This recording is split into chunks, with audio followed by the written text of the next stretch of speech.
আয়োজন করেছি না, একটা মহাভারত লেখা হয়ে যাবে যদি বলতে যাই।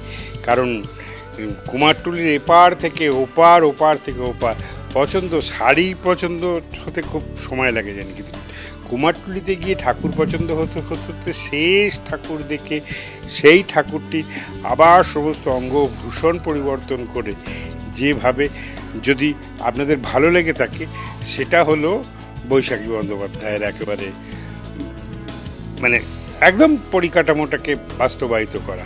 আপনি বলতে চাইছেন ঠাকুর পছন্দ করতে গিয়ে আপনি প্রত্যেক দিন যে শরীরচর্চা করেন সেটা দুবার করা হয়েছে? হ্যাঁ, প্রায় দুবার কেন 3বার হয়েছে। এবং সেটাতে দাদা একটু সেলফি হবে, দাদা একটা ছবি হবে, এই অনুরোধ রাখতে রাখতে রাখতে রাখতে একেবারে গলির ডান দিকের বাঁ দিকের গলির এই প্রান্ত থেকে ওই প্রান্তের স্মরণে আমরা পৌঁছেছি। কিন্তু ভীষণভাবে এটা একটা অন্য ধরনের অভিজ্ঞতা। আমার বাড়ির পুজো, তো আমি তো সবসময় চাইবো যে আমি সবটুকু একেবারে নিখুঁতভাবে করার। তো শোভন ভীষণভাবে এনকারেজ করে যে একটাই জায়গায় গিয়ে একটাই হয়তো প্রতিমা দেখে সেই প্রতিমাকেই সঙ্গে সঙ্গে বাড়িতে নিয়ে আসা। তাই আমি এসবের ভীষণ বিরুদ্ধে। এই অভিযোগ প্রত্যেক বছর করে, আমি কান দিই না, এরকম সারা জীবন করবে আর আমি আমার মতো চালিয়ে যাব। বিশ্ব ভরা প্রাণ তাহারি মাঝখানে আমি পেয়েছি।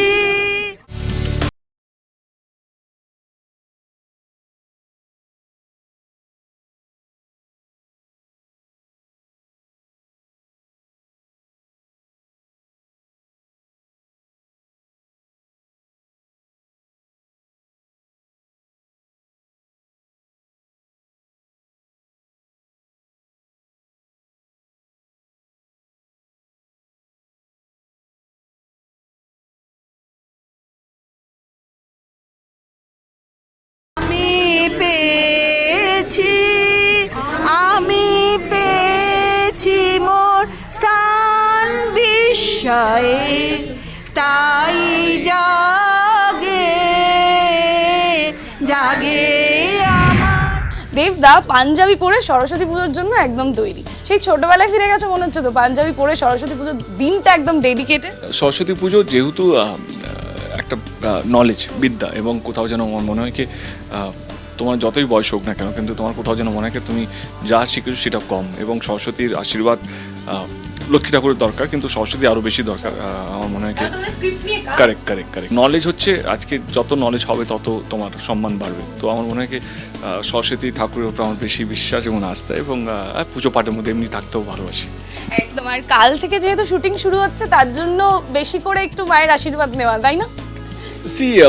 তো আমরা তো 5-6 বছর হয়ে গেল আমার প্রোডাকশন হাউসে। তো আমার মনে হয় কি আর নতুন করে তো কিছু নেই, বাট হ্যাঁ মানে যেহেতু একটা ক্রিয়েটিভ ফিল্ডের মধ্যে একটা পজিটিভ এনার্জি হিসেবে কাজ করে, ওই পজিটিভ এনার্জির মধ্যে থাকতে ভালোবাসে। সরস্বতী পুজোর যেই স্পেশাল থালার দিকে থাকে সেটা হচ্ছে ভোগের থালা আর কুল, আর সেটার প্রতি কি তোমার দুর্বলতা রয়েছে? মানে কুল খাওয়ার জন্য অপেক্ষা করে থাকো? আমার মনে হচ্ছে আমি সকাল থেকে কুলই খেয়ে যাচ্ছি আর কি, যেহেতু কুল পাওয়া যায় না, এবং কুল এমন একটা ফল যেটা বাড়িতেও আসে না আর কি। মানে কোনো সিজন না থাকলে হঠাৎ কাউকে বললে কিছু ফল নিয়ে আসে, কোনোদিন কুল তুলে নিয়ে আসবে না। তো কুল এই এখন মানে এই সিজনে ভালো কুলও এসেছে, বেশ বড় বড় সাইজের কুল। তো মানে আজকে সকাল থেকে আমরা কুলের উপরেই আছি আর কি।